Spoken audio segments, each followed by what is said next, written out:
Good morning students. Today we are going to discuss about store layout. Okay, or store design layout okay. So while planning the layout and design of the store, the following factors should be considered. അപ്പോൾ ഒരു store building പണിയുന്നതിന് മുൻപ് ആ design layout ചെയ്യുമ്പോൾ താഴെ പറയുന്ന എല്ലാ കാര്യങ്ങളും ശ്രദ്ധിക്കേണ്ടതാണ്. എന്തൊക്കെയാണെന്ന് ചോദിച്ചാൽ different storage facility should be suited in clearly different lands. ഒക്കെ ഓരോരോ മെറ്റീരിയലും ഓരോരോ സെപ്പറേറ്റ് ലാൻഡിലായിരിക്കണം. ആ രീതിയിൽ നമ്മൾ ഡിസൈൻ ചെയ്യണം. Fast moving item should be stored near the dispensing window. Slow moving item should be away from the window. നേരത്തെ പറഞ്ഞ പോലെ ഒരു സ്റ്റോറിൻ്റെ വാതിലിൽ അല്ലെങ്കിൽ ആ വിൻഡോന് അടുത്ത് ഫാസ്റ്റ് മൂവിങ് ഐറ്റംസ് വയ്ക്കണം. സ്ലോ മൂവിങ് ഐറ്റംസ് അങ്ങനെ അറ്റത്ത് വെച്ചാലും മതി. Okay. Next store layout should encourage FIFO, അതായത് first in first out. First വരുന്ന സാധനം ഫസ്റ്റ് പുറത്ത് പോകണം. ആ രീതിയിൽ വന്നിട്ട് ലേഔട്ട് ആയിരിക്കണം. അതാണ് ഈ FIFO എന്ന് പറയുന്നത്. Next adequate and clear lighting arrangement should be done in advance. നേരത്തെ മെറ്റീരിയൽ വെട്ടം കിട്ടാനുള്ള രീതിയിൽ നമ്മളുടെ സ്റ്റോർ റൂം ഡിസൈൻ ചെയ്തിരിക്കണം. Fire equipment, alarm, accident control മെഷേഴ്സൊക്കെ കീപ്പ് ചെയ്യുന്ന രീതിയിൽ അതിന് ബന്ധപ്പെട്ട ഫയർ എക്യുപ്മെൻ്റായിട്ട് വയ്ക്കുന്ന സ്ഥലത്തിന് പ്രൊവിഷൻസൊക്കെ തന്നു വെച്ചിരിക്കണം. ഓക്കെ. ഇതൊക്കെയാണ് നമ്മൾ ലേഔട്ട് അല്ലെങ്കിൽ ഡിസൈൻ ചെയ്യുന്നതിന് മുൻപ് മൈൻഡിൽ കീപ്പ് ചെയ്യേണ്ട കാര്യങ്ങൾ. Next determination of storage space required. അപ്പോൾ ഒരു സ്റ്റോറിന് സ്പേസ് ഏത് മെറ്റീരിയലിന് എത്ര സ്പേസ് തരണമെന്ന് തീരുമാനിക്കണം. ഓക്കെ. അപ്പോൾ അതനുസരിച്ചാണ് നമുക്ക് ഡിസൈൻ ചെയ്യാൻ പറ്റും. അതാണ് സ്റ്റോറേജ് സ്പേസ് റിക്വയർഡ് എന്ന് പറയുന്നത്. അപ്പോൾ എന്തൊക്കെ കാര്യങ്ങൾ നോക്കണമെന്ന് ചോദിച്ചാൽ ഈ സ്റ്റോറേജ് സ്പേസിന് incoming materials, checking and sorting raw materials, inspection of raw materials. ഈ 3 കാര്യത്തിൻ്റെ ബേസിലാണ് നമ്മുടെ സ്റ്റോറേജ് സ്പേസ് നമ്മൾ ഡിറ്റർമൈൻ ചെയ്യണം. ഇപ്പോൾ ഇവിടെ ഒരു സ്റ്റോറുടെ ലേഔട്ട് കൊടുത്തിട്ടുണ്ട്. ഇതിനകത്ത് നോക്കിക്കോ എന്തൊക്കെയാണുള്ളതുണ്ട്.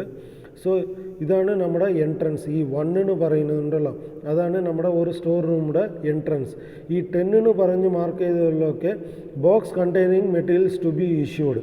ഇഷ്യൂ ചെയ്യുന്ന മെറ്റീരിയൽസിൻ്റെ ബോക്സാണ്. അതായത് ഒരു സെക്ഷൻ, ഒരു പർട്ടിക്കുലർ ഡിപ്പാർട്ട്മെൻറ്റ് അല്ലെങ്കിൽ സെക്ഷനിൽ ആവശ്യമുള്ള മെറ്റീരിയൽസ് ഇഷ്യൂ ചെയ്യുന്ന ബോക്സാണ് ഈ 10 എന്ന് പറയുന്നത്. 9 വന്നിട്ട് സർവീസ് വിൻഡോ. ഈ സർവീസ് വിൻഡോ എന്തിനാണെന്ന് ചോദിച്ചാൽ അതുവഴിയാണ് നമ്മൾ മെറ്റീരിയൽ പുറത്തേക്ക് കടത്തി വിടുന്നത്. ഓക്കെ. സെക്ഷനിലേക്ക് തന്നു വിടുന്നത്. അപ്പോൾ പർച്ചേസ് ഡിപ്പാർട്ട്മെൻറ്റ് തരുന്ന സാധനങ്ങൾ മേടിച്ച് വയ്ക്കുന്നത് ത്രൂ വേ നമ്പർ 1. ഓക്കെ. പുറത്ത് വിടുന്നത്, സെക്ഷന് പുറത്ത് വിടുന്നത് it is controlled by window through box number 9. Okay. Issue ചെയ്യുന്ന മെറ്റീരിയൽ സ്റ്റോർ ചെയ്ത് വയ്ക്കുന്നത് വന്നിട്ട് ബോക്സ് നമ്പർ 10 ആണ്.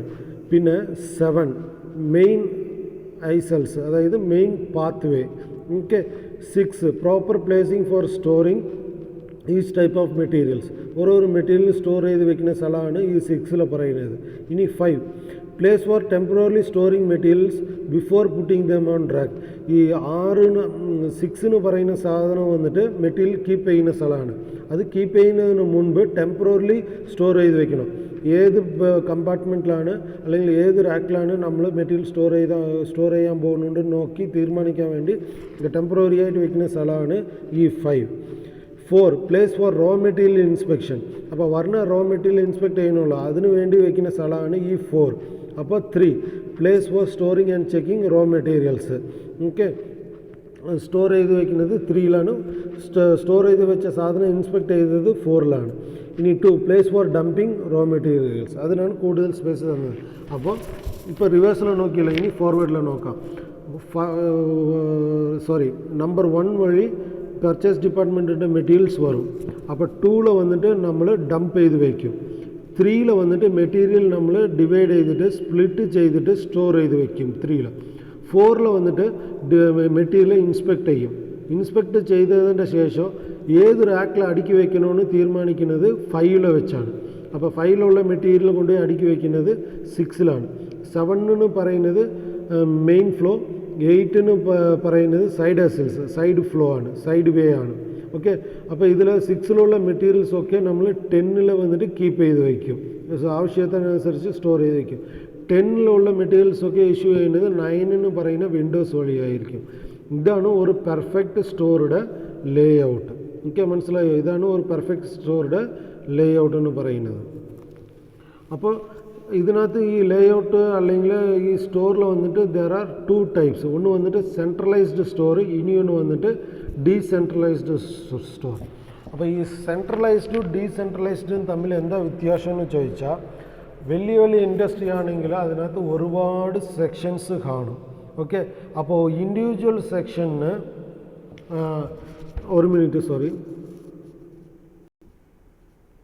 ഓക്കെ, ഈ സെൻട്രലൈസ്ഡ് സ്റ്റോർ എന്താണെന്ന് ചോദിച്ചാൽ ഒരു സ്മോൾ സ്കെയിൽ ഇൻഡസ്ട്രി അല്ലെങ്കിൽ ഒരു സ്മോൾ ഫാക്ടറി, അവിടെ നമ്പർ ഓഫ് സെക്ഷൻസ് തീരെ കുറവാണ്, അല്ലെങ്കിൽ ഒറ്റ സെക്ഷനകത്താണ് എല്ലാ മെഷീനറി കീപ്പ് ചെയ്തിട്ടുണ്ടെന്ന് വെച്ചോ. അപ്പോൾ ഒറ്റ സ്റ്റോർ റൂം മതി. ആ ഒരു സ്റ്റോർ റൂം, ആ ഒരു സ്റ്റോർ കീപ്പറിൻ്റെ താഴെ എല്ലാ മെറ്റീരിയലും സ്റ്റോർ ചെയ്ത് വെക്കുന്നതാണ് ഈ സെൻട്രലൈസ്ഡ് സ്റ്റോർ സിസ്റ്റം എന്ന് പറയുന്നത്. ഓക്കെ, അപ്പോൾ സിംഗിൾ സ്റ്റോർ റൂം കൺസെപ്റ്റ്, അതാണ് സെൻട്രലൈസ്ഡ് സ്റ്റോർ റൂം എന്ന് പറയുന്നത്. ഇനി അടുത്ത് വന്നിട്ട് ഡീസെൻട്രലൈസ്ഡ് സ്റ്റോർ. അതായത് ഡീസെൻട്രലൈസ്ഡ് സ്റ്റോർ എന്താണെന്ന് ചോദിച്ചാൽ, ലാർജ് സ്കെയിൽ ഇൻഡസ്ട്രീസ്, വലിയ വലിയ കമ്പനീസിൽ മൾട്ടിപ്പിൾ സെക്ഷൻസ് കാണും. അതായത് പലതരപ്പെട്ട സെക്ഷൻസ് കാണും. ഇപ്പോൾ ഓരോരോ സെക്ഷന് അടുത്ത് ഓരോരോ സ്റ്റോർ റൂം മെയിൻറ്റെയിൻ ചെയ്യുന്നത്. Instead of one store room we are using multiple store room in different section. ഓരോരോ സെക്ഷനും ഓരോരോ സ്റ്റോർ റൂം മെയിൻറ്റെയിൻ ചെയ്യുന്നത്. അപ്പോൾ പല സ്റ്റോർ റൂംസ് കാണും. അതാണ് ഡീസെൻട്രലൈസ്ഡ് സ്റ്റോർ എന്ന് പറയുന്നത്. ഓക്കെ, ചുരുക്കി പറഞ്ഞാൽ ഒരു ഇൻഡസ്ട്രിയിൽ ഒറ്റ സ്റ്റോർ ഇരുന്നാൽ അത് സെൻട്രലൈസ്ഡ് സ്റ്റോർ, പല സ്റ്റോറുകൾ ഇരുന്നാൽ അത് വന്നിട്ട് ഡീസെൻട്രലൈസ്ഡ് സ്റ്റോർ, മൾട്ടിപ്പിൾ സ്റ്റോർ ഇരുന്നാൽ അത് എന്ത് പറയും നമ്മൾ, ഡീസെൻട്രലൈസ്ഡ് സ്റ്റോർ. ഇപ്പോൾ ഇതിൻ്റെ അഡ്വാൻറ്റേജസും ഡിസഡ്വാൻറ്റേജസും കൊടുത്തിട്ടുണ്ട്. ഇത് നിങ്ങൾ വായിച്ച് നോക്കിയാൽ പെട്ടെന്ന് മനസ്സിലാകും. അപ്പോൾ ഈ സെൻട്രലൈസ്ഡ് സ്റ്റോറിനകത്ത് മെയിൻറ്റെയിൻ ചെയ്യുന്നത് ഈസിയാണ്, ഒറ്റ ആളുടെ റെസ്പോൺസിബിലിറ്റി ആയിരിക്കും, സൂപ്പർവൈഷൻ കൂടുതലായിട്ടിരിക്കും, സിമ്പിൾ ലേഔട്ട് ചെയ്താൽ മതി, ഇതുപോലത്തെ കുറേ കാര്യങ്ങൾ. ഓക്കെ, അതൊക്കെ സെൻട്രലൈസ്ഡ് സ്റ്റോറിൽ വരുന്നതാണ്. അപ്പോൾ ഇതാണ് സെൻട്രലൈസ്ഡ് സ്റ്റോർ കീപ്പിങ്ങിൻ്റെ ഒരു എക്സാമ്പിൾ.